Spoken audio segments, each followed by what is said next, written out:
દર વર્ષની જેમ આ વર્ષે પણ સુરત મહાનગરપાલિકાના તંત્ર દ્વારા રક્ષાબંધનના પવિત્ર તહેવારના દિવસે મહિલાઓ અને 15 વર્ષ સુધીના બાળકો માટે નિઃશુલ્ક મુસાફરીની જાહેરાત કરાઈ છે। રક્ષાબંધનના તહેવારને ધ્યાને રાખી આગામી શનિવારે સિટી બસ અને બીઆરટીએસ બસોમાં મહિલાઓ અને 15 વર્ષ સુધીના કિશોર માટે નિઃશુલ્ક મુસાફરીની જાહેરાત સુરત મહાનગરપાલિકાએ કરી છે।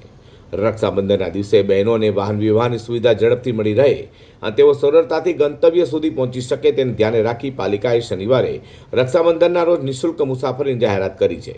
સુરત મહાનગરપાલિકા દ્વારા 108 કિલોમીટરના ડેડિકેટેડ બીઆરટીએસ કોરિડોર મારફત વિવિધ 13 રૂટ પર 367 બીઆરટીએસ બસ અને 452 જેટલા કિલોમીટરના રૂટ પર સિટી બસ સેવા કાર્યરત છે। પ્રતિદિન 2 લાખથી વધુ લોકો તેનો લાભ લે છે। જોકે તહેવારોના દિવસોમાં યાત્રીઓની સંખ્યા વધી જાય છે। તે અંગે સુરતના મેયર દક્ષેશભાઈ માવણીએ વધુ માહિતી આપી હતી। સ્વચ્છ શહેર સુરત મહાનગરપાલિકામાં દર વર્ષે રક્ષાબંધન નિમિત્તે બહેનોને કંઈ ને કંઈ ભેટ આપતા હોય છે।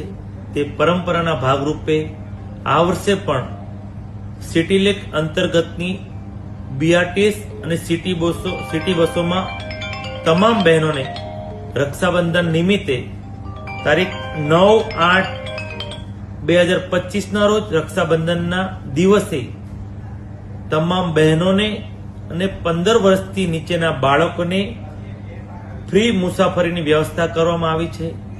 હું આ પવિત્ર તહેવાર રક્ષાબંધન નિમિત્તે તમામ સુરતીઓને ખૂબ ખૂબ શુભકામના પાઠવું છું।